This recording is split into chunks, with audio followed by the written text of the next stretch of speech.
సంతోషంగా ఉన్నారు అందరూ, సంతోషంగా ఉన్నారు అందరూ. రెండు చేతులు దేవుని స్తోత్రాలు చెల్లించండి. మరి ఈ రోజు మనకి ఏంటి స్పెషల్? మనకి ఏ ఆదివారం? మనకి ప్రభుబల ఆరాధన, తైలాభిషేక ఆరాధన, ఆశీర్వాదపు ఆరాధన ఆదివారం. ఈరోజు ఏంటంటే కుటుంబ ఆశీర్వాద ఆరాధన. హల్లెలూయా. ఇవాళ ఏం చేయాలి? అందరూ కూడా కుటుంబంతో రావాలి. ఇవాళ ఒక్కరోజే కాదు, ప్రతి వారం కుటుంబంతోనే రావాలి. కానీ స్పెషల్గా ఈ రోజు ఏంటంటే కుటుంబ ఆశీర్వాదపు ఆరాధన. హల్లెలూయా. వారితో వచ్చిన వాళ్ళందరూ దేవుని స్తోత్రాలు చెల్లించండి. మరి కుటుంబ ఆశీర్వాద ఆరాధనలో దేవుడు మనతో ఏం మాట్లాడాలంటే, మరి కుటుంబంగా దేవుని సన్నిధికి వస్తే ఏం జరుగుతుంది? కుటుంబంగా దేవుడిని ఆరాధిస్తే ఏం జరుగుతుంది?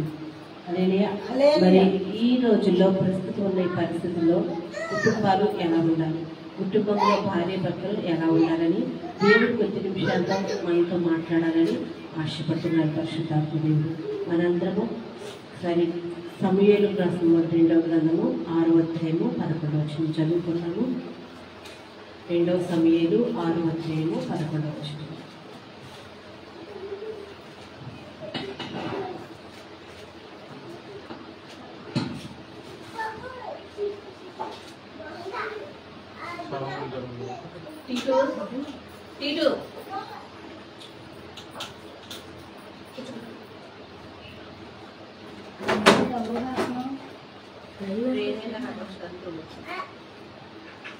సమూయేలు 2వ గ్రంథము 6వ అధ్యాయం 11వ వచనం చదువుకుందాం.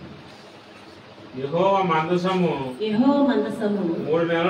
3 నెలలు గిత్తీయుడగు ఒబేదెదోము ఇంటిలో ఉండగా యెహోవా ఒబేదెదోమును అతని ఇంటి వారందరినీ ఆశీర్వదించెను. ప్రార్థన చేసుకుంటామండి. మహాపరిశుద్ధుల ప్రేమ తండ్రి వందనాలు స్తోత్రాలేసయ్య. ఆశ్చర్యకరడానికి స్తోత్రమున ప్రభు పరిశుద్ధ ఆత్మదేవుడికి వందనాలేసయ్య. నీకు స్తోత్రము చెల్లించుకునే అప్పదేవ స్తోత్రాలేసయ్య.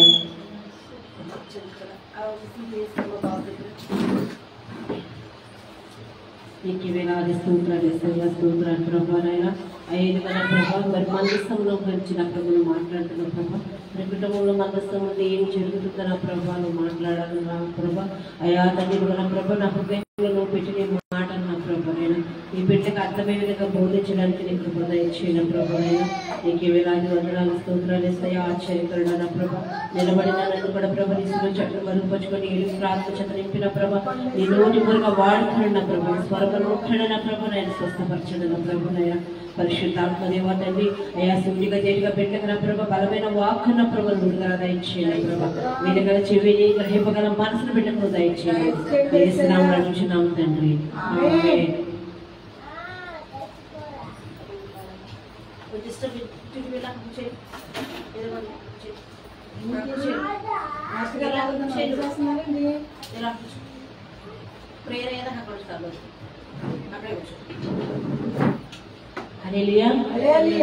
మరి సమూయేలు 2వ గ్రంథం 6వ అధ్యాయం 11వ వచనం ఏముంది? మరి యెహోవా మందసము ఒబేదెదోము ఇంటిలో ఉన్నప్పుడు మరి యెహోవా ఈ మందసం తన ఇంట్లో ఉండడం బట్టి ఒబేదెదోముని అతని కుటుంబాన్ని అంతటిని కూడా ఏం చేశాడండి? అక్కడ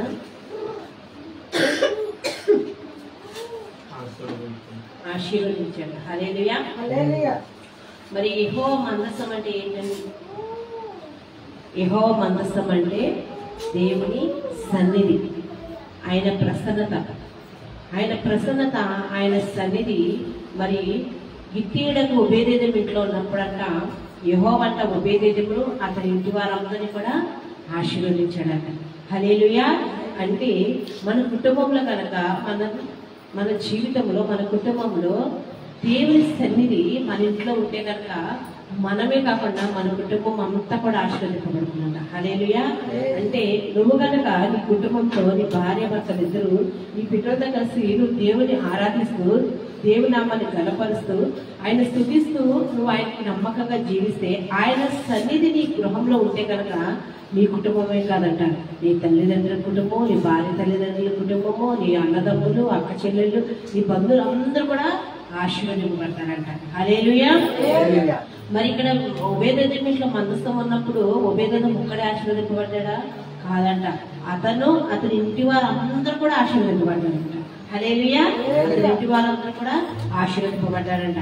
కానీ మరి ఈ రోజుల్లో ఎలా ఉన్నాడంటే భార్య భర్తలు మరి కుటుంబం దేవుని ఆరాధించేవారుగా లేరు.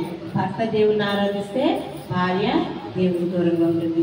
దేవునికి భార్య దూరంగా ఉంటే భర్త దగ్గరగా ఉన్నాడు, భర్త దగ్గరగా ఉంటే భార్య దూరంగా ఉంటుంది. ఒకవేళ భార్య భర్తలు ఇద్దరు దేవుని సన్నిధి దగ్గరగా ఉంటే మరి బిడ్డలు దేవునికి దూరంగా ఉంటున్నారు.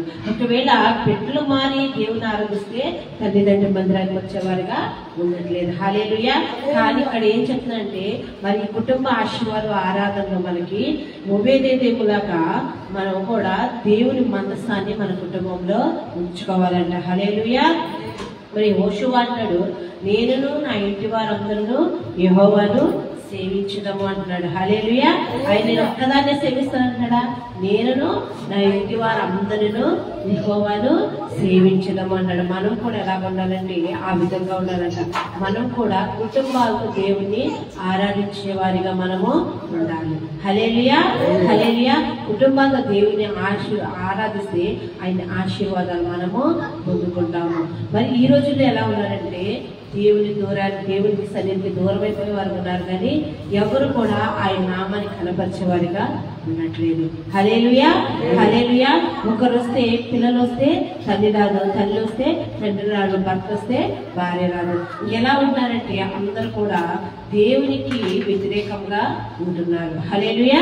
అందుకే పరిశుద్ధాత్మ దేవుడు ఈ రోజు మనతో మరి కుటుంబంగా దేవుని ఆరాధిస్తే ఏం జరుగుతుంది? ఒబేదెదోము ఏ విధంగా ఆశీర్వాదం పొందాడో మనం కూడా ఆ విధంగా ఆశీర్వదింపబడాలని పరిశుద్ధాత్మ దేవుడు ఆశపడుతున్నాడు. హల్లెలూయా. హల్లెలూయా. ఇదేంటని చెప్పండి, ఇంకేం చెప్పండి, ఇంకా ఇంకేంటని చెప్పండి, చెప్పండి. ఇంకేం కనిపిస్తుంది?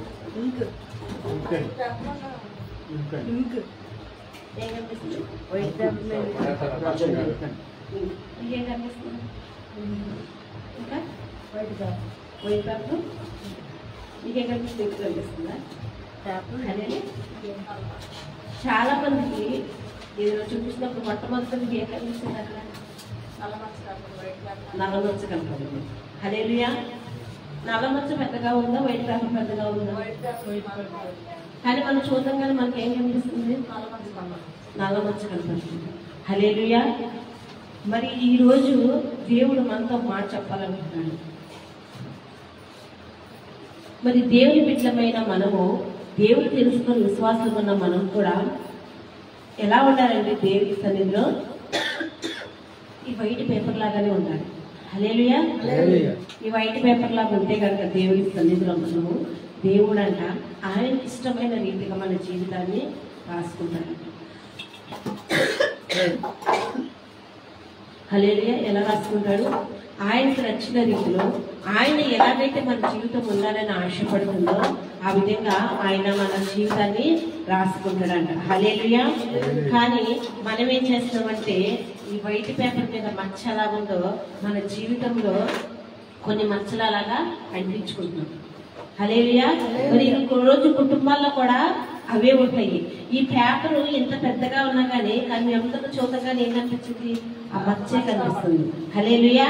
మరి కుటుంబాల్లో కూడా భార్య భర్తలు ఇద్దరు కూడా బిడ్డలు కూడా ఎలా ఉంటారంటే వారిలో ఉండే మంచితనాన్ని చూడలేరు, కానీ మచ్చలు చూసేవారిగా మాత్రమే ఉంటారు. హల్లెలూయా. భర్త ఎంత కష్టపడినా కానీ, ఎన్ని డబ్బులు తీసుకొచ్చినా కానీ, నిన్ను ఎంత బాగా చూసుకున్నా కానీ నువ్వేం చూస్తావంటే మా ఆయన ఎన్ని తీసుకొచ్చాడు కదా, చక్కగా పనికి వచ్చినప్పుడు నా కోసం రోజు బిర్యానీ తీసుకొస్తున్నాడు, మరి వచ్చినప్పుడు నాకు పండగ చక్కగా మంచిగా బట్టలు కొనిస్తున్నాడు, నా పిల్లలు బాగా చూసుకుంటున్నాడు అని అనుకోవట్లేదు. కానీ కొంతమంది మీరందరూ అయితే మంచోళ్ళండి, నేను మీకోసం చెప్పట్లేదు, కొంతమంది కోసం చెప్తున్నాను. హల్లెలూయా. మరి ఏమనుకుంటున్నారంటే ఆ నిజంగా నా భర్త నాకు అన్ని తీసుకొస్తున్నారు కదా అని అనుకోవట్లేదు. కానీ ఏదైతే తీసుకురారో ఆ రోజు ఒకవేళ నువ్వే స్వీట్స్ అడిగావు, లేకపోతే ఏదన్నా అడిగి నాకు తీసుకురావట్లేదు, కానీ ఎందుకు నన్ను పెళ్లి చేసుకున్నావు కానీ నేను అడిగింది నువ్వు ఇవ్వట్లేదు అన్నాడు. హల్లెలూయా. హల్లెలూయా. అంటే భర్త ఎన్ని చేసినా కానీ ఈ వైట్ పేపర్ లాగా వైట్ పేపర్ చూడలేదు, కానీ ఏదైతే తెలియలేదో ఆ అందులో ఉన్న మచ్చను మాత్రమే నువ్వు చూస్తున్నావు. హల్లెలూయా. ఆ మచ్చను మాత్రమే నువ్వు ఎత్తి చూపేదానిగా ఉంటున్నావు. హల్లెలూయా. మరి పరిశుద్ధాత్మ దేవుడు మాట్లాడుతున్నాడు, ప్రతి ఒక్కరికి కూడా ఏదో ఒక మచ్చ ఉంటుంది. మరి మనం దేవుని బిడ్డలమైన మనం ఎలా ఉండాలంటే మచ్చను చూసేవారు కాదు, కానీ ఆ వైట్ పేపర్ చూసేవారికి మనము ఉండాలి. హల్లెలూయా. మరి భార్య కూడా చూడండి, మరి తను ఉదయం లేచిన దగ్గర నుంచి సాయంత్రం పడుకునే వరకు అన్ని పనులు, ఇంటి దగ్గర పనులు ఇంటి పనులు చేస్తుంది. మరి బయట పనికి వెళ్ళాలంటే పనికి వెళ్తుంది, ఎంత కష్టపడి వస్తుంది. మరి నీకు వండి పెడుతుంది, నీ బిడ్డలకు చేసి పెడుతుంది, నీ తల్లిదండ్రులకు చేసి పెడుతుంది, అన్ని చేసి పెడుతుంది. కానీ ఏదైనా చిన్నగా ఏదైనా ఒక పొరపాటు చేస్తుంటే సింపుల్ గా నీకేమి రాదు, నీకే పని రాదని అంటామండి. ఏదైనా పని చేసినప్పుడు ఏ అన్నం వండుతానో ఆ దాకా కింద పడేస్తాను కదా, అన్నకుండా నీకు ఒక్క పని కూడా రాదు, అన్ని కింద పడేస్తాం సింపుల్ గా. హల్లెలూయా. మరి నువ్వేం చూస్తావు, భార్యలో తను అంత కష్టపడుతున్న తనలో ఉన్న మంచి లక్షణాలు, ఆ మంచి గుణాలన్నీ చూడగాని ఏదైతే నీకు ఎక్కువ నచ్చని విషయం ఉంటుందో ఆ నచ్చని విషయాన్ని పట్టుకొని ఆ మచ్చను మాత్రమే నువ్వు చూస్తున్నావు. హల్లెలూయా. మరి బిడ్డలైనా సరే తల్లిదండ్రుల విషయంలో నీకు తల్లిదండ్రులు నీకు అన్ని కొనిస్తారు. నీ స్కూల్కి వెళ్ళడానికి నీకు బుక్స్ మరి అన్ని నీకు ఏ అవసరం అన్ని అవసరం తెలుస్తారు. ఏదైనా ఒకటి కొనించకపోతే మా అమ్మ మా నాన్న ఇంతే ఏమి కొనించారంటారు.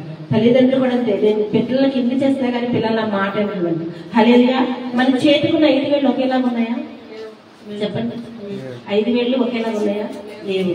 కానీ నువ్వు మరి అన్నం తినాలంటే ఒకేళ్ళతో ఎలా తినగలవా? 2 ఏళ్ళు తినగలవా? 3 ఏళ్ళు తినగలవా? ఈ 5 వేళ్ళు కలిస్తేనే నువ్వు ఆ భోజనం చేయాలంటే ఆ ముద్దను తీసుకుని నా నోట్లో పెట్టుకోగలవు. హల్లెలూయా. మరి సమానంగా నేను 5 వేళ్ళు కలిస్తేనే నీకు ఆహారం నీ నోట్లోకి వెళ్తుంది. హల్లెలూయా. మరి ఎక్కడో పుట్టి ఎక్కడో పెరిగిన ఇద్దరు మనుషులు మరి భార్యాభర్తలుగా కుటుంబముగా నువ్వు మరి దేవుడు కలిపినప్పుడు ఇద్దరు స్వభావాలు వేరువేరుగా ఉండొచ్చు. ఒకళ్ళు కొంచెం మంచి గుణం ఉండొచ్చు, ఒకళ్ళు కొంచెం దూకుడు స్వభావం ఉండొచ్చు. అలాగని కొంతమంది అంటారు మా ఆవిడకి ఏమీ తెలియదండి, అసలు మాట్లాడటమే రాదు. నేనైతే అంత ఫాస్ట్ మాట్లాడతాను తెలుసా, నేను మాట్లాడినట్టు మా ఆవిడ వస్తూ మాట్లాడతాను, ఎవరితో మాట్లాడతాను, మెదలకుండా బెల్లం కొట్ట రాయిలా కూర్చుంటారు కొంతమంది. నేనైతే నేను ఎంత స్పీడ్గా మాట్లాడతాను తెలుసా అంటారు. కొంతమంది భార్యలు అంటారు అసలు మా ఆయనకు మాట్లాడటమే రాదని తెలుసా, ఎవరితోనూ మాట్లాడాలి, అన్నీ నేనే చూసుకోవాలి, ఇంట్లో సమస్తమని నేనే చూసుకోవాలి, అన్నీ నేనే చేయాలి, మా ఆయన అసలు ఏమీ పట్టించుకోవడం. హల్లెలూయా. కుటుంబంలో ఒకరు స్పీడ్గా ఉంటే ఒకరు స్లోగా ఉంటారు. భర్త స్పీడ్గా ఉండి అందరితో మాట్లాడేవారు ఉంటే భార్య స్లోగా ఉంటుంది. భార్య కూడా అందరితో మాట్లాడి స్పీడ్గా ఉందనుకోండి, మీ ఇద్దరు స్పీడ్గా ఉండి ఇద్దరు వెళ్ళి ఎక్కడ పడతారు? పేర్లో పడతారు. హల్లెలూయా. భార్య స్పీడ్గా ఉంటే భర్త ఆమెను కంట్రోల్ చేసే వరకు ఉండాలి. హల్లెలూయా. ఎందుకంటే కొంతమంది విస్తారంగా మాట్లాడతారు, విస్తారమైన మాటలో దోషం ఉండక మానదని బైబిల్ గ్రంథం సెలవిస్తుంది. మరి అటువంటి విస్తారంగా మాట్లాడినప్పుడు అంత ఫాస్ట్గా ఉన్నప్పుడు నీ మాటలకు కళ్ళెం వేసేవారు ఒకరు నీ జీవిత భాగస్వామి ఉండాలి. హల్లెలూయా. అంతేగాని నేనే గొప్ప అని భర్త అనుకోకూడదు, నేనే గొప్ప అని భార్య అనుకోకూడదు. దేవుడికి తెలియదండి ఎవరిని జతపరచాలో, దేవుడికి తెలుసు. హల్లెలూయా. మరి అంతేగాని అలా చేయలేదని వారిని ఎత్తి చూపేవారిగా, వాళ్ళ మచ్చలు చూసి ఎత్తి చూపేవారిగా ఉండకూడదు. హల్లెలూయా. హల్లెలూయా.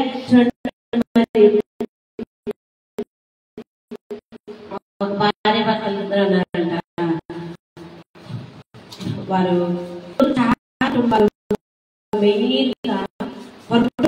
సంతోషం అయిపోవడానికి కారణం ఏంటంటే మనలో లేకపోవడం.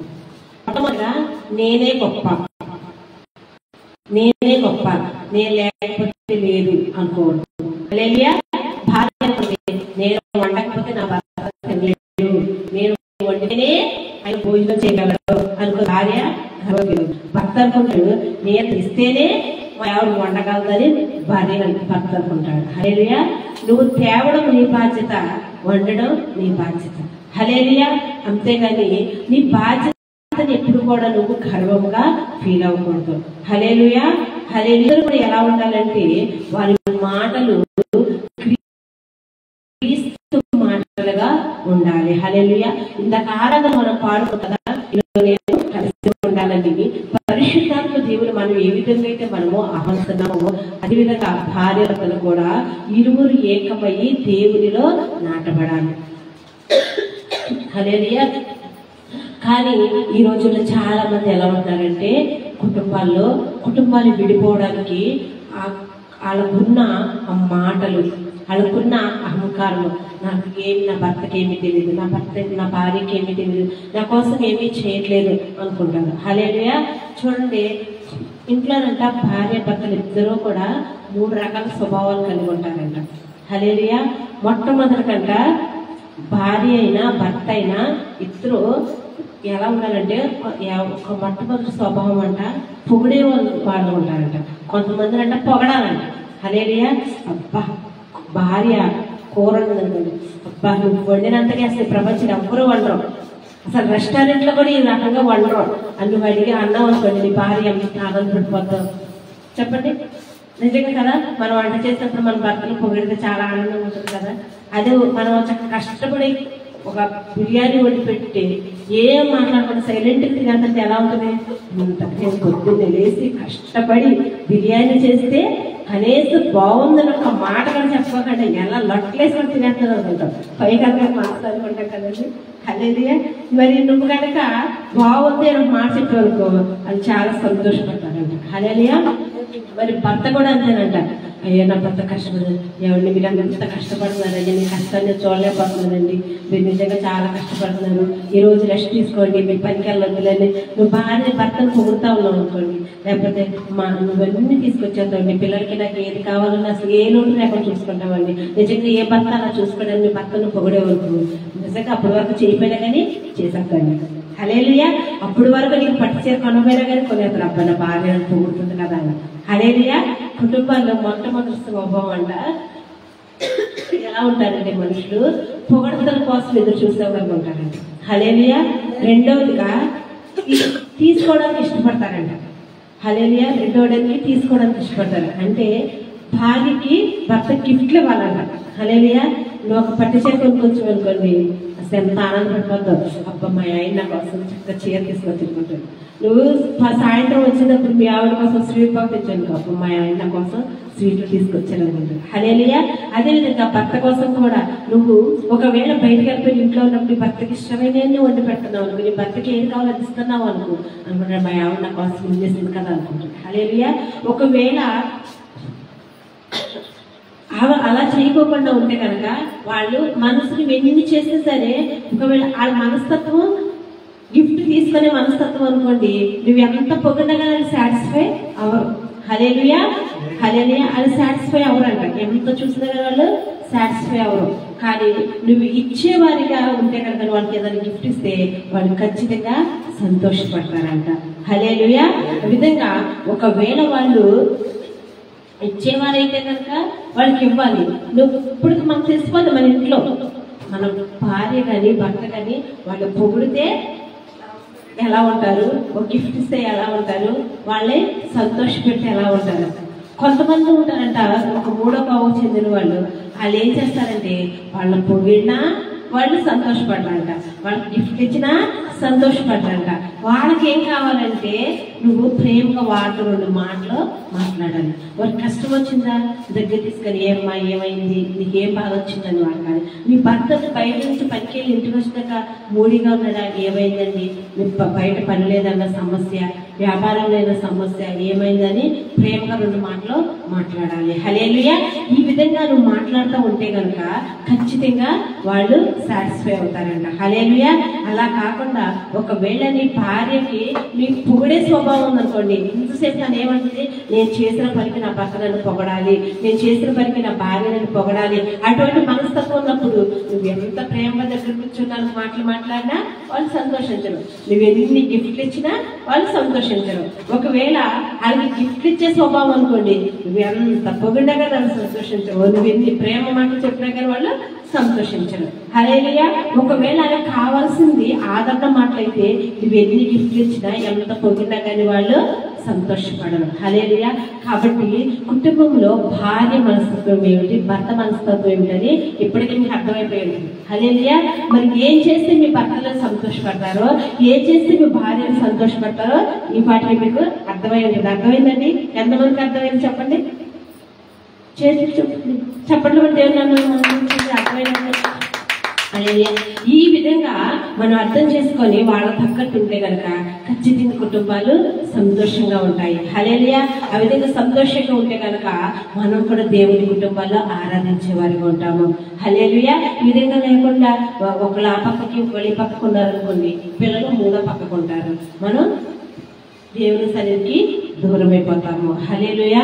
మరి ఈ విధంగా లేకోకుండా మరి ఎలా ఉంటున్నారంటే చాలా కుటుంబాలు ఒకరిని నిందించుకునే విధంగా ఉంటున్నారు. హల్లెలూయా.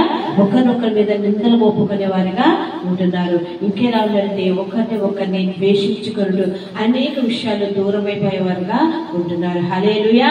ఆ విధంగా ఉండకుండా ఉండాలంటే మనం ఏం చేయాలంటే దేవుని సన్నిధిలో మన కుటుంబాన్ని కట్టుకోవాలి. హల్లెలూయా. హల్లెలూయా. మరి దేవుని సన్నిధిలో మన కుటుంబాన్ని కట్టుకున్నప్పుడు ఆయన సన్నిధికి మనము దగ్గరగా ఉంటామంట. హల్లెలూయా. మరి ఇంకా చాలా కుటుంబాల్లో ఉన్న సమస్య ఏంటంటే అనుమానం. హల్లెలూయా. అనుమానం. చాలా కుటుంబాలు మీరందరూ మెయిన్ దెబ్బలాటలు రావడానికి, మీ కుటుంబాల్లో ఎవరికైనా సరే కుటుంబాలు దెబ్బలాటలు రావడానికి మెయిన్ కారణం చెప్పండి. అనుమానం. కూరక లేదని బాధ ఉండదు, బియ్యం లేవని బాధ ఉండదు, కష్టపడడానికి డబ్బులు లేవని బాధ ఉండదు, కట్టుకోవడానికి బట్టలు లేవని బాధ ఉండదు, కానీ అనుమానం. హల్లెలూయా. మరి ఆ అనుమానం మీ కుటుంబాల్లో వస్తుందంటే దానికి కారణం మీరు కాదు, కానీ అపవాది మిమ్మల్ని దేవుని సన్నిధికి దూరం చేయాలని, మీ కుటుంబాలు ఆశీర్వదింపబడకుండా ఉండాలని ఆ అనుమానమే అపవాది మీ జీవితాల్లో మరి ఆ అలజడిని సృష్టిస్తుంది. హల్లెలూయా. మరి ఒక కుటుంబం ఉందంట, భార్య భర్తలు ఇద్దరు మరి చక్కగా సంతోషంగా వారు మాట్లాడుకుంటూ ఆనందంగా కూర్చొని మాట్లాడుకుంటున్నారంట. మాట్లాడుకుంటున్నప్పుడు మరి ఆ అమ్మాయి ఫోన్ రింగ్ అయింది. హల్లెలూయా. ఫోను రింగ్ అయిందంట. రింగ్ అయినప్పుడు వీళ్ళ అమ్మాయి ఫోన్ లిఫ్ట్ చేసిందంట. ఫోన్ లిఫ్ట్ చేసి హలో ఎవరండి అమ్మాయి, హలో ఎవరండి అన్నప్పుడు అతను అవతల పక్క నుంచి కూడా ఎవరండి మాట్లాడేది అన్నారంట. ఈ అమ్మాయినంట ఏదో పేరు చెప్పిందంట, ఏ ప్రియానో లక్ష్మియో ఏదో, నా పేరు ప్రియా అండి అన్నారంట. హల్లెలూయా. అన్నప్పుడు ప్రియా బాగున్నావా అన్నాడంట. ఎవరండి మీరు అనంట. బాగున్నావా, నీ వాయిస్ చాలా బాగుందనంట. ఎవరండి రాంగ్ నెంబర్ ఫోన్ పెట్టేస్తున్నారు. ఫోన్ పెట్టేసి వచ్చేసిన తర్వాత ఆ రోజు ఉన్న తర్వాత రెండో రోజున మళ్ళా అదే నెంబర్ నుంచి మళ్ళా ఫోన్ వచ్చిందంట. ఆ ఫోను వచ్చినప్పుడు ఏం చేస్తారు, కట్ చేసిందంట. ఇదేదో రాంగ్ నెంబరు, డిస్టర్బెన్స్ కాలని కట్ చేసేసిందంట. కట్ చేసిన తర్వాత రోజు ఆ ఫోన్ నుంచి మెసేజ్ వస్తుందంట. నీకు స్వరం విన్న కాడి నుంచి నాకు చాలా నచ్చేసింది, నీ వాయిస్ చాలా బాగుంది, నువ్వు ఒకసారి ఫోన్ చెయ్యి, నీతో మాట్లాడాలని రోజు మెసేజ్లు పెడతాంట. మెసేజ్ పెడితే ఈ అమ్మాయి పాపేమో అటు భర్తకి చెప్పుకోలేకపోతుంది, ఇటు కుటుంబంతో చెప్పుకోలేకపోతుంది. ఆ కాల్స్ని అవాయిడ్ చేయలేక ఆ ఫోన్ కట్ చేస్తా బాధపడుతూ ఉందంట. బాధపడుతున్నప్పుడు ఇదంతా ఎవరు చూస్తారంటే వాళ్ళ అత్తగారు చూస్తుందంట. వాళ్ళ అత్తగారు చూస్తూ ఉన్నప్పుడు ఒక రోజు అలా వారం రోజులు గడిచిపోయిందంట. వారం రోజులు గడిచిపోయినప్పుడు ఒక రోజంట ఆ అమ్మాయి కిచెన్లో వంట చేస్తూ ఉందంట. వంట చేస్తూ ఉన్నప్పుడు ఆ ఫోన్ వచ్చిందంట. వచ్చినప్పుడు ఆ ఫోన్ ఎవరు ఎత్తారు, అత్తగారు ఎత్తిందంట. ఎత్తడంగానే అతను అవతల నుంచి ప్రియా బాగున్నావా, ఎన్నిసార్లు ఫోన్ చేస్తాను, ఫోన్ చేయవేంటి అన్నాడు. అన్నప్పుడు వెంటనే అత్తగారు ఏం చేసింది, ఫోన్ పెట్టేసి గట్టిగా ప్రియా అని అరిచినాడు. అరిచినప్పుడు ఏమైందంటే, మేమే వారం రోజుల నుంచి చూస్తున్నా నిన్ను, ఈ ఫోన్ ఏంటి మా పనులు తీసేద్దాం అనుకుంటున్నావా అని అత్తగారు గొడవ మొదలు పెట్టిందంట. గొడవ మొదలు పెట్టినప్పుడు అత్తలకి భర్త వచ్చాడు. భర్త వచ్చి ఏం చేసినప్పుడు మరి అత్తగా చెప్తుందంట, వారం రోజుల నుంచి నీ భార్యకి ఫోన్ వస్తున్నాయి, మనం ఉన్నామని మాట్లాడకుండా కట్ చేస్తుంది మరి అని చెప్పినప్పుడు భర్త కూడా ఏం చేశాడు, వెంటనే తల్లిదండ్రుల్ని పిలిపించారంట. పిలిపించినప్పుడు మరి మాట్లాడుతున్నప్పుడు మరలా ఫోన్ వచ్చిందంట. ఆ ఫోను ఆ అమ్మాయి వాళ్ళ అన్నయ్య లిఫ్ట్ చేశారంట. లిఫ్ట్ చేసినప్పుడు వెంటనే ఏంటి ప్రియా మాట్లాడుతుంటే ఫోన్ పెట్టేస్తావు అన్నారంట. వెంటనే ఆ అన్నయ్య కూడా ఫోను కట్ చేసి వెంటనే తన దగ్గర ఉన్న ఒక గన్ తీసుకొని అమ్మాయిని కాల్ చేశాడు. హల్లెలూయా. మరి అమ్మాయిని కాల్ చేసిన తర్వాత ఇప్పుడు పోలీసు ఇన్వెస్టిగేషన్ మొదలైందంట. మరి చంపేశాడంటే మరి ఇన్వెస్టిగేషన్ మొదలవుతుంది కదండి.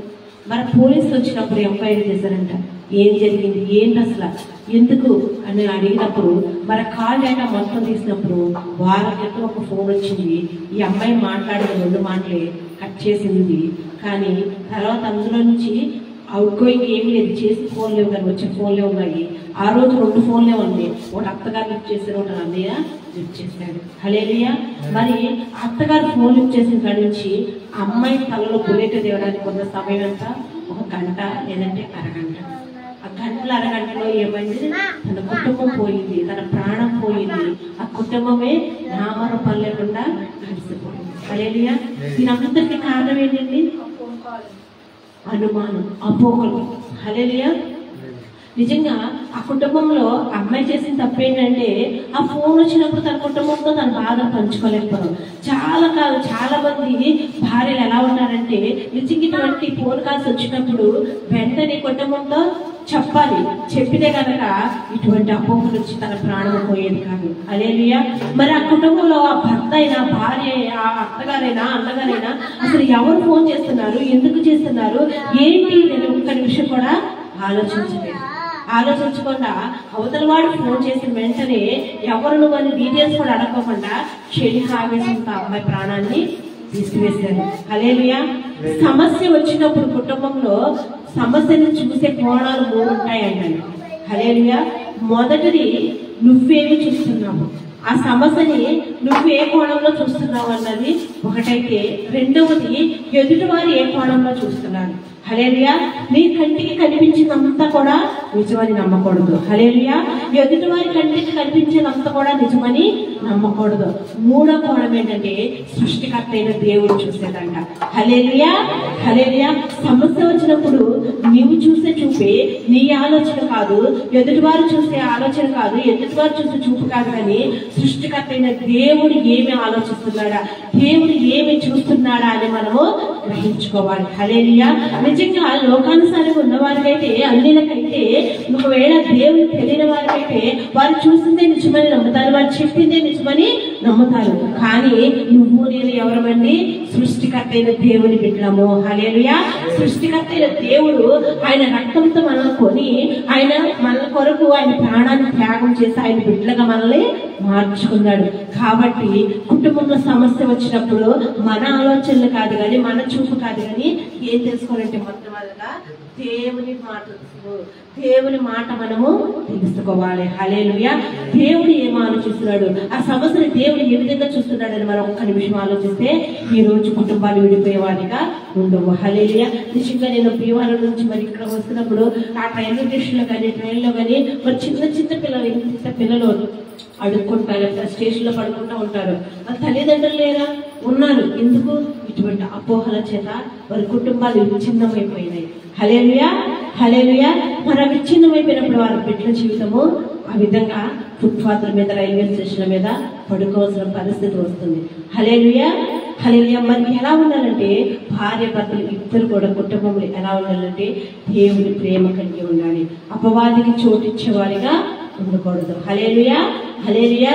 భర్త భార్యను ప్రేమించాలి, భార్య భర్తకి లోబడాలి. హల్లెలూయా. నువ్వు ప్రేమించకపోయినా లోబడదు, నువ్వు లోబడకపోయినా ఆయన ప్రేమించడు. హల్లెలూయా. హల్లెలూయా. మరి చూడండి, మనం ఒక్కళ్ళతో నడవగలమా? ఎంత దూరం నడవగలము? ఒక్కళ్ళతో.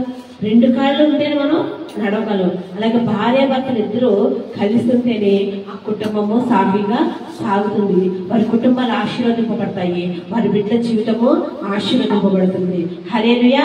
అలా విధంగా కాకుండా నేను ఈ పక్కకి వెళ్తాను, నేను ఈ పక్కకి వెళ్తాను, నా ఇష్టానుసారంగా చేస్తానంటే కనుక ఆ కుటుంబం ఎన్నడూ కూడా ఆశీర్వదింపబడదు. హల్లెలూయా. మరి ఓబేదేదెము కూడా మరి దేవుడు మనసాన్ని తన కుటుంబంలో ఉంచుకున్నాడు కాబట్టి ఓబేదేదెము ఆశీర్వదింపబడ్డాడు. తన కుటుంబంలో ఇటువంటి శోధనలు వచ్చి ఉండొచ్చు, కానీ నా కుటుంబంలో ఏముంది? మందసం ఉంది. మన కుటుంబంలో కూడా చాలా సార్లు ఇటువంటి శోధనలు, సమస్యలు ప్రతి కుటుంబంలో వస్తాయి. భార్య భర్తలు అన్నాక ఎవరికైనా సరే సమస్యలు వస్తాయి. వచ్చినప్పుడు మనం ఏం చేయాలంటే దేవుని మందసాన్ని మన కుటుంబంలో ఉంచుకోవాలి. ఆయన మందసం మన కుటుంబంలో ఉన్నప్పుడు ఎన్నడూ కూడా మనము కదల్చబడము. అపవాది ఎంతగా గలిబిలి సృష్టించాలని చూస్తున్నా కానీ దాన్ని మనము జయించేవారిగా ఉంటాము. హల్లెలూయా, హల్లెలూయా. ఆ విధంగా కాకుండా ఒకవేళ నీ ఇష్టానుసారంగా నువ్వు చేయాలనుకుంటే కనుక ఎన్నటికీ కూడా దేవుని కార్యాలు నీ జీవితంలో నీవు చూడలేవు. హల్లెలూయా, హల్లెలూయా. మనం ఏం చేయాలంటే మొట్టమొదటిగా దేవుని చిత్తాన్ని మనం వెతకాలి. ఒకవేళ నిజంగా నీ భార్య తప్పు చేస్తుందా? ఒకవేళ నిజంగా నీ భర్త తప్పు చేస్తున్నాడా? ఒకవేళ నిజంగా నీ జీవితంలో అటువంటి జరుగుతుంటే కానీ నువ్వు తీర్పు తీర్చే అవసరం లేదు, కానీ దేవుడే తీర్పు తీరుస్తాడు. హల్లెలూయా, హల్లెలూయా. ఎందుకంటే మనం ఎవరిని ఆరాధిస్తున్నాము? సృష్టికర్త అయినా మనం జీవం గల యేసుని మనం ఆరాధిస్తున్నాము. హల్లెలూయా. ఆయన వచ్చినప్పుడు గొర్రె పిల్ల వలె వచ్చాడంట. ఇప్పుడు రెండో రకంలో యోధ గోత్రపు సింహం వలె వస్తాడంట. హల్లెలూయా. ఆయన ప్రేమించే దేవుడే కాదు, నువ్వు తప్పు చేసినప్పుడు నిన్ను శిక్షించే దేవుడు కూడా. హల్లెలూయా. శిక్షించడం అంటే నేను దేవుని సన్నిధికి దూరం చేయడు, కానీ ఖచ్చితంగా నీ పాపానికి, నువ్వు చేసిన తప్పుకి ఆయన ఖచ్చితంగా శిక్ష విధిస్తాడు. నువ్వు ప్రాయశ్చిత్తం ఖచ్చితంగా చేసుకోవాల్సిందే. దావీదు తప్పు చేశాడు, పాపం చేశాడు. దావీదు పాపం చేసినప్పుడు మరి ఊరియా భార్యని మరి తన స్నానం చేసినప్పుడు తను చూసి తన భర్తను చంపేసి తను తీసుకొచ్చి తనతో పాటు ఉంచేసుకున్నాడు. మరి దావీదు చేసిన పాపానికి దావీదు మూల్యం చెల్లించుకున్నాడు. తనకు పుట్టిన కుమారుడిని కోల్పోయాడు. హల్లెలూయా, హల్లెలూయా. నువ్వు అనుకోవచ్చు, నేను తప్పు చేసినా నన్ను ఎవరు చూడలేదు, నా భార్య నన్ను చూడలేదు, నన్ను భర్త నన్ను చూడలేదు, నా కుటుంబ సభ్యులను చూడలేదు కదా, నేను నన్ను ఎవరు చూస్తలేదు కదా, నేను రహస్యంగా పాపం చేస్తాను నువ్వు అనుకోవచ్చు. కానీ నువ్వు చేసినా కానీ నీ భార్య చూడపోయినా, నీ భర్త చూడపోయినా, నీ కుటుంబం సభ్యులు, నీ ఇరుగు పరుగు వారు చూడపోయినా ఎవరు చూస్తున్నారని పైనుంచి 2 కెమెరాలు ఎప్పుడు మనల్ని గమనిస్తూ ఉంటాయండి. హల్లెలూయా. నువ్వేం మాట్లాడుతున్నావో, నువ్వు ఎక్కడికి వెళ్తున్నావో, నువ్వేం చేస్తున్నావో, నువ్వు నుంచున్నా, పడుకున్నా, నువ్వు నిద్రపోతున్నా కానీ, నువ్వే మాట మాట్లాడుతున్నా, నువ్వు పని చేస్తున్నా, నువ్వు ఎక్కడికి వెళుతున్నా కానీ నీ వెనకాల నీకు 2 కెమెరాలు వస్తాయంటండి. ఆ కెమెరాలు ఏమి మసగ్గా ఉండవండి. నీ ఫోన్లో ఫోటో తీస్తే మసగ్గా రావచ్చు, కానీ సెన్సార్ లెన్సెస్ ఉన్న కెమెరాలు, ఆ కెమెరాలు ఎన్నిటికీ కూడా మసకనేది ఉండదు. ఆ కెమెరా తీసినప్పుడు చీకటిగా పడతావు, మసకగా పడతావు, ఏముంటుంది. ఎప్పుడు నీ జీవితాన్ని అనుక్షణము రికార్డ్ చేస్తూ ఉంటాయి. నీ మాటలు రికార్డ్ చేస్తాయి, నీ నడకలు రికార్డ్ చేస్తాయి, నువ్వు చేసే క్రియలు కూడా రికార్డ్ చేస్తాయి. అయ్యే నజరేయుడైన యేసుక్రీస్తు యొక్క కళ్ళు. హల్లెలూయా, హల్లెలూయా. నువ్వు ఎవరికి భయపడాలంటే నువ్వు మనుషులకు కాదు కానీ భయపడేది నిన్ను సృష్టించిన సృష్టికర్తకు భయపడాలి నువ్వు. హల్లెలూయా. నువ్వు సృష్టికర్తకు భయపడితే కనుక ఎన్నడూ కూడా నీ జీవితంలో పాపము, నేను తప్పు చేస్తున్నాననే ఫీలింగ్ నీకు రాదు. హల్లెలూయా. ఒకవేళ నువ్వు ఏదైనా సమయంలో తెలుసో తెలియక నువ్వు తప్పు చేస్తే నీ మనసాక్షి నీకు గర్తిస్తుంది. నేను దేవుని పెట్టి కదా, నేను బాప్తిసం తీసుకున్నాను కదా, నేను మందు తాగొచ్చా, నేను సిగరెట్ తినొచ్చా, నేను ఈ సినిమాలు చూడొచ్చా, ఈ పాపం నేను చెయ్యొచ్చా అనే మనసాక్షి నీకు గర్తిస్తుంది. హల్లెలూయా. మొట్టమొదటిగా ప్రతి కుటుంబంలో కూడా ప్రతి భార్య, ప్రతి భర్త భయపడవలసింది నీ భర్తకు భయపడడం కాదు, కానీ నీకు భయపడతావు, నీ తల్లిదండ్రులకు భయపడతావు, నీ కుటుంబానికి, నీ రక్త సంబంధం భయపడతాం కాదు, కానీ నీ మనస్సాక్షికి నువ్వు భయపడాలి. నువ్వు ఎప్పుడైతే నీ మనస్సాక్షికి భయపడతావో తప్పు అనేది నీ జీవితంలోనే రాదు. హల్లెలూయా, హల్లెలూయా. నీ వెనక ఎవరు రారండి. నువ్వు ఎక్కడికి వెళ్తున్నా సరే, నువ్వు పనికి వెళ్తున్నా, బయటికి వెళ్తున్నా, లేకపోతే కొట్టుగాడికి వెళ్తున్నా, నువ్వు ఎక్కడికి వెళ్ళినా సరే నీ వెనకాల ఎవ్వరూ రారు. నీ మనస్సాక్షి నీతో వస్తుంది. హల్లెలూయా. మనస్సాక్షిని ఎవరైతే శుద్ధీకరించుకుంటారో వారెన్నడూ కూడా పాపంలో పడరు. హల్లెలూయా, హల్లెలూయా. మరి భార్య భర్తలు ఎలా ఉండాలంటే ఎన్నడూ కూడా తప్పు చేయని వారిగా వారి కుటుంబాలు ఆశీర్వదింపబడాలంటే మొట్టమొదటిగా వారి మనస్సాక్షిని శుద్ధి చేసుకోవాలి. హల్లెలూయా. నీ మనస్సాక్షిని శుద్ధి చేసుకుంటే కనుక నీ కుటుంబంలో పాపానికి త్రావుండదు, నీ కుటుంబంలో శోధనకు త్రావుండదు, నీ కుటుంబంలో వేదనకు త్రావుండదు, నీ కుటుంబంలో అలజడికి, పోట్లాటలకి, కొట్లాటకి త్రావు ఉండదు. హల్లెలూయా, హల్లెలూయా. ఈ విధంగా భార్యాభర్తలు ఎప్పుడు కూడా ఎలా ఉండాలంటే పరిశుద్ధాత్మతో, పరిశుద్ధాత్మ అభిషేకంతో ఎప్పుడు కూడా మనస్సాక్షిని, హృదయాన్ని శుద్ధీకరించుకునే వారిగా ఉండాలి. హల్లెలూయా. మరి చాలా సమయాల్లో మనుషులైతే వాళ్ళు ఏం చూస్తారంటే పైరూపాన్ని మాత్రమే చూస్తారు.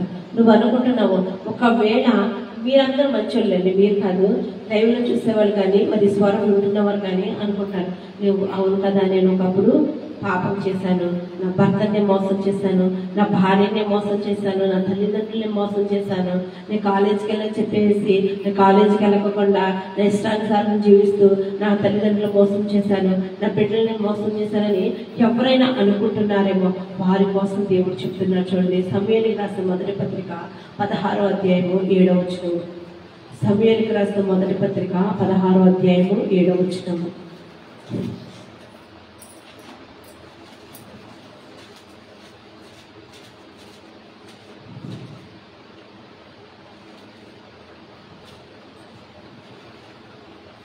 అయితే యెహోవా సమూయేలును ఇలాగ సెలవిచ్చెను, అతని రూపమును అతని ఎత్తును లక్ష్య పెట్టకము, మనుషులు లక్ష్య పెట్టి వాటిని యెహోవా లక్ష్య పెట్టడు.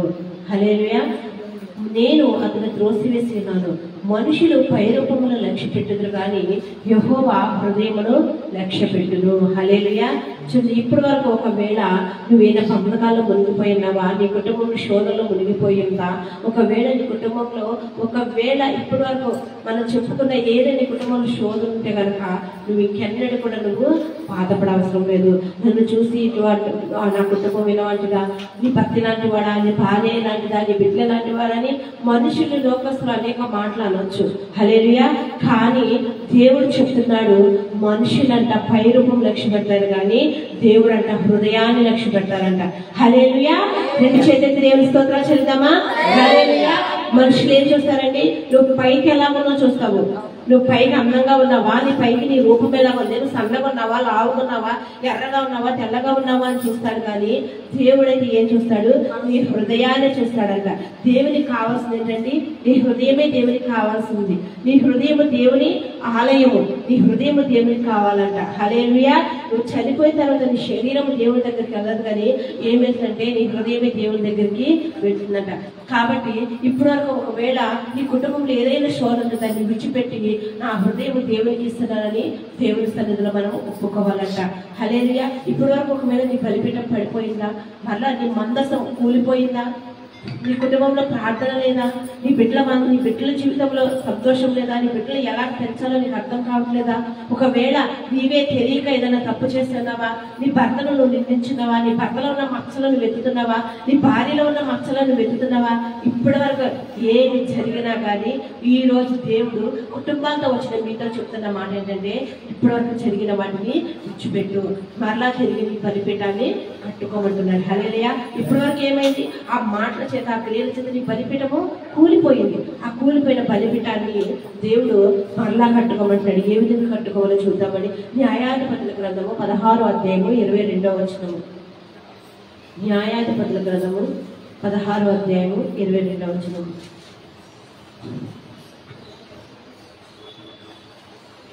అయితే అతను క్షౌరము చేయబడిన తరువాత అతని తల వెంట్రుకలు తిరిగి మొలుచుటకు మొదలు పెట్టాను. హల్లెలూయా. హల్లెలూయా. చూడండి, ఇక్కడ సంసోను సంసోను దేవుని కొరకు ప్రతిష్ఠింపబడిన వాడు అనమాట. ప్రతిష్ఠింపబడిన సంసోన్కి ఏం ప్రతిష్ఠ అంటే, తన తల మీద వెంట్రుకల్ని ఎప్పుడు కూడా క్షౌరము చేసుకోకూడదు. అలా చేస్తే తనకు అన్న అభిషేకం కోల్పోతాడు. మరి సంసోను పాపంలో పడిపోయి దెలీలా అని ఒక స్త్రీ వ్యామోహంలో పడిపోయి, మరి ఆ వ్యామోహంలో తన వెంట్రుకలు కోల్పోయి క్షౌరము చేయబడతాడు. చేయబడిన తర్వాత అంట తన అభిషేకాన్ని కోల్పోతాడంట. కోల్పోయిన తర్వాత అయితే మరలా ఇక్కడ ఏమిటంటే, అతను క్షౌరము చేయబడిన తర్వాత అతని తల వెంట్రుకలు తిరిగి మొలుచుటకు మొదలు పెట్టాను. హల్లెలూయా. చూడండి, ఏ విధంగా అయితే నీ వెంట్రుకలన్నీ క్షౌరం చేయబడిన తర్వాత మరలా తిరిగి వెంట్రుకలు వస్తున్నాయి. ఆ వెంట్రుకలు వస్తున్నాయంటే ఏంటంటే అర్థము, మరలా తిరిగి నీవు అభిషేకించబడుతున్నావు. హల్లెలూయా. ఒకవేళ ఇప్పటి వరకు నీ కుటుంబంలో నీ భార్యను అనుమానించావా, నీ భర్తను నువ్వు అనుమానించావా, నీ భార్యను కష్టపెట్టావా, నీ కుటుంబంలో దేవుని మందసం లేదా, నీ కుటుంబంలో వేదన, శోధన, బాధల్లో మనశ్శాంతి లేక ఇప్పటి వరకు నువ్వు దేవుని బలిపీఠాన్ని కట్టుకోలేకపోయావేమో. కానీ దేవుడు అంటున్నాడు, ఇదిగో తిరిగి నీ బలిపీఠాన్ని కడుతున్నాను.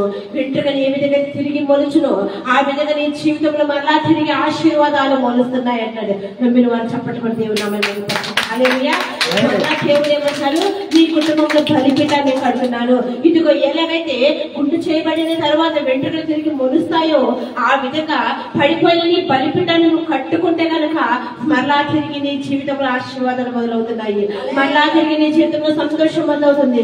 మరలా తిరిగి నీ కుటుంబంలో దేవుని మందసము కట్టబడుతుంది. దేవుని మందసం నీ కుటుంబంలో నాటబడుతుంది. హల్లెలూయా. మరి ఈ విధంగా సంసోను ఏ విధంగా అయితే మరలా తిరిగి తన అభిషేకాన్ని పొందుకున్నాడో మరి దేవుని బిడ్డమైన నీవు కూడా కోల్పోయిన అభిషేకాన్ని నువ్వు పొందుకుంటావంట. హల్లెలూయా. మరి రాజులకు రాసిన మొదటి పత్రిక 8వ అధ్యాయము 30వ వచనము ముగించేస్తానండి. రాజులకు రాసిన మొదటి పత్రిక 18వ అధ్యాయము 30వ వచనము. అప్పుడు ఏలియా, నా దగ్గరకు రండని జనులందరితో చెప్పగా జనులందరూ అతని దగ్గరికి వచ్చి అతడు క్రింద పడద్రోయబడి ఉన్న యెహోవా బలిపీఠమును బాగు చేశాను. హల్లెలూయా. హల్లెలూయా. ఏలియా మరి వాళ్ళందరినీ ఎక్కడికి రమ్మని చెప్పాడు చెప్పండి? ఎక్కడికి రమ్మన్నాడు? బలిపీఠము నా దగ్గరికి రండి అన్నాడు. ఆయన దగ్గరికి వచ్చినప్పుడు అంట ఆయన ఏం చేశాడు? యెహోవా బలిపీఠాన్ని బాగు చేశాడంట. హల్లెలూయా. హల్లెలూయా. మరి యెహోవా బలిపీఠాన్ని బాగు చేశాడంట. మరి ఎక్కడికి వచ్చినప్పుడు బాగుపడింది వాళ్ళ బలిపీఠము? వాళ్ళందరినీ ఎక్కడికి రమ్మన్నారు? ఏలియా ఎవరిక్కడ? ఒక ప్రవక్త, ఒక దైవజనుడు. మరి దైవజనుడి దగ్గరకు వచ్చినప్పుడు దైవజనుడు అంట వాళ్ళ బలిపీఠాన్ని తిరిగి కట్టాడంట. హల్లెలూయా. మరి మీరు కూడా ఏం చేయాలంటే ఎక్కడికి రావాలి? దైవజనుడి దగ్గర కంటే దేవుని సన్నిధిలోకి వచ్చినప్పుడు పడిపోయిన మీ బలిపీఠాలు తిరిగి కట్టబడతాయి. హల్లెలూయా. మీరు దేవుని సన్నిధికి రావడం అంటే ఒక్కలుగా కాదు, కానీ కుటుంబాలతో వచ్చినప్పుడు మరి మీ పడిపోయిన బలిపీఠాలు కట్టబడతాయి. హల్లెలూయా. హల్లెలూయా. నేను చాలాసార్లు అనుకునేదాన్ని, మరి దైవజనులు దేవునికి రాకముందు, ఆయన మరి దేవుని తెలుసుకోకముందు నేను మందిరానికి వెళ్ళినప్పుడు అనుకునేదాన్ని. మరి మందిరానికి వెళ్ళినప్పుడు వాక్యం ఉన్నప్పుడు అయ్యో నేను ఈ వాక్యం వింటున్నాను కదా, ఈ వాక్యం నా భర్త కూడా ఏంటి ఎంత బాగున్నాను, నా కుటుంబం కట్టబడుతుంది కదా, నా కుటుంబం మారుతుంది కదా అని చెప్పేసి నేను చాలాసార్లు అనుకున్నాను. మీరు కూడా అనుకుంటారు కదా, నా భర్త వస్తే బాగుండు, నా భర్త పడి వాక్యం ఉంటే బాగుండు, నా భార్య వస్తే బాగుండు, నా భార్య పడి వాక్యం ఉంటే బాగుండు, నా బిడ్డలు వస్తే బాగుండు, నా బిడ్డ పడి వాక్యం ఉంటే బాగుండు అని చాలాసార్లు మీరే ఎవరని అనుకున్నారు. మరి అలా విని వారు కూడా వారి జీవితాలు మార్చబడి కుటుంబాలు కట్టబడాలంటే మీరు ఎలా రావాలి? దేవుని సన్నిధికి కుటుంబాలతో రావాలి. మీ బిడ్డలోకి వెళ్ళి చూడండి, మీ పిల్లలు స్కూల్కి వెళ్ళొచ్చి లేదా కాలేజీకి వెళ్ళొచ్చి ఆదివారం ఏం చేస్తారంటే చాలా మంది తల్లులు చక్కగా చికెన్ వండేసేసి వాళ్ళకి ఇష్టమైనంతా వండేసేసి పెట్టి, అమ్మ చక్కగా ఇవాళ చికెన్ వండారమ్మా, సోమవారం నుంచి శనివారం వరకు కష్టపడ్డావు కదా, కాలేజీకి వెళ్ళి స్కూల్కి వెళ్ళి కష్టపడ్డావు కదా, తినేసి శుభ్రంగా టీవీ చూత పడుకొని చర్చికి వెళ్ళొద్దని వాళ్ళ పాపకులు అక్కడ పడుకోబెట్టి నువ్వు మాత్రం చర్చికి వస్తావు. హల్లెలూయా. భార్య కూడా భర్తకి ఇష్టమైనవి నుండి పెట్టి మీరు పడుకోండి నేను చర్చికి వెళ్ళొస్తాను అని చర్చికి వచ్చేస్తుంది. భార్య భర్త కూడా నువ్వు రాకపోతే రాకపోలే నేను వెళ్ళిపోతాను చర్చికని భర్త వచ్చేస్తాను. హల్లెలూయా. మీరు ఏం చేస్తున్నారు? వాళ్ళని పాపములు విడిచిపెట్టి వస్తున్నారు. అలా కాకుండా వాళ్ళు కూడా నీతో పాటు మందిరానికి తీసుకురావాలి. హల్లెలూయా. మందిరానికి తీసుకొచ్చినప్పుడే దేవుని మాట వారి హృదయంలోకి వెళ్ళినప్పుడే వారి జీవితం మార్చబడుతుంది, నీ కుటుంబం కట్టబడుతుంది.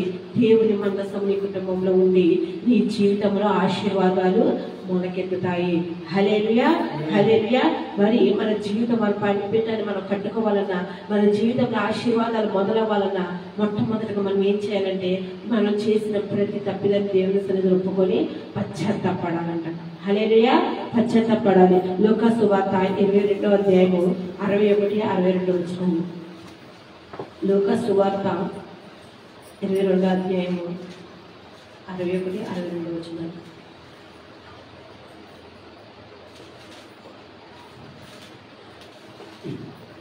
అప్పుడు ప్రభువు తిరిగి పేతురు వైపు చూసిన కనుక పేతురు, నేను కోరిపోయిన వరకు నీవు కుమారుడని ఎరుగునందునని ప్రభు అతనితో చెప్పిన మాట జ్ఞాపకం చేసుకొని వెలుపలికి పోయి సంతాపపడి ఏడ్చెను. హల్లెలూయా. ఇక్కడ పేతురు ఏం చేశాడంటే యేసు ప్రభుని ఇతను ఎవరో నాకు తెలియదని తెల్లవారుజామున కోడిపోయి ముందు 3 సార్లు అబద్ధమాడాడంట. హల్లెలూయా.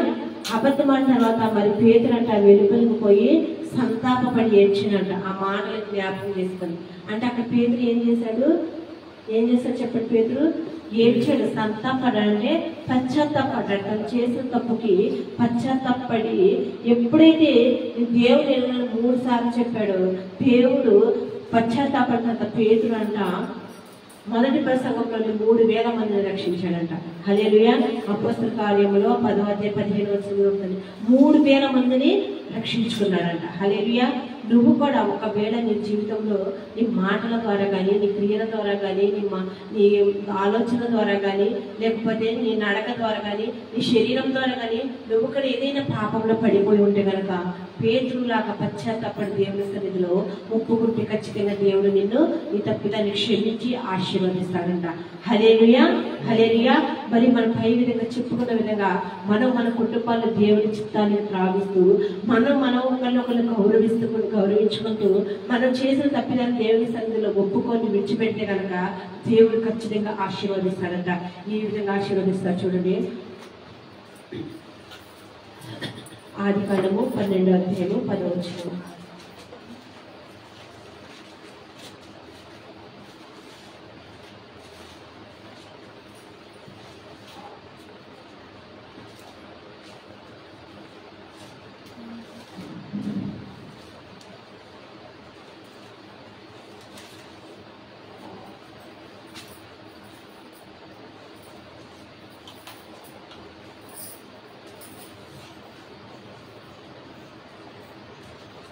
క్షమించండి. ఆదికాండము 12వ అధ్యాయము 1వ వచనం నుంచి చూద్దాము.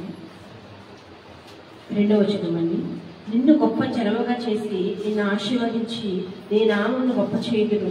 నీవు ఆశీర్వాదకరంగా ఉందువు. నిన్ను ఆశీర్వదించు వారిని ఆశీర్వదించేదను, నిన్ను దూషించు వారిని శపించేదను. భూమి యొక్క సమస్త వంశములు నీ యందు ఆశీర్వదింపబడనని అబ్రహాముతో చెప్పాను. హల్లెలూయా. మరి నీవు కూడా దేవుని మాట విని దేవుని మందసాన్ని నీ ఇంటిలో ఉంచుకుంటే కనుక ఖచ్చితంగా అబ్రహాము ఏ విధంగా అయితే దేవుడు ఆశీర్వదించాడు ఆ విధంగా నిన్ను ఆశీర్వదిస్తాడంట. హల్లెలూయా. మరి ఒబేదేదోం ఇంట్లో దేవుని మందసం ఉన్నప్పుడు ఒబేదేదోము అతని ఇంటి వారిని ఏ విధంగా ఆశీర్వదింపబడ్డారో దేవుని మందసం కూడా నీ ఇంట్లో ఉంటే ఖచ్చితంగా నీవు కూడా ఆశీర్వదింపబడతావంట. హల్లెలూయా. మరి ఆ విధంగా ఆశీర్వాదము రావాలంటే మందసము నీ ఇంట్లో ఉండాలి. అబ్రహాము దేవుని మాట విన్నట్లు నీవు దేవుని మాటని వినాలి. హల్లెలూయా. కుటుంబంలో మరి ఎలా ఉండాలంటే ఒకరికొకరు సమాధాన పడుతూ ఒకరి తప్పులు ఒకరు ఎత్తి చూపేవారు కాకుండా ఒకరినొకరు క్షమించుకునే వారిగా మనము ఉన్నప్పుడు ఖచ్చితంగా దేవుని ఆశీర్వాదాలు మన కుటుంబంలో చూడగలము. హల్లెలూయా. ఈ కొద్ది మాటలు ఆయన వెనుకల్లో ఆలకించుగాక.